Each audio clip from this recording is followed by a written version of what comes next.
How to fix camera not working in Motorola S70. First of all, restart phone. Swipe down, open quick setting panel, click on power icon and click on restart. After click on restart, restart your phone. Now go back.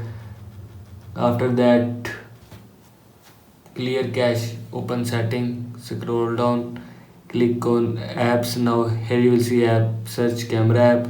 Now click on camera, click on storage and cache and click on clear cache. After click on clear cache, camera will be clear cache from your phone. Now go back.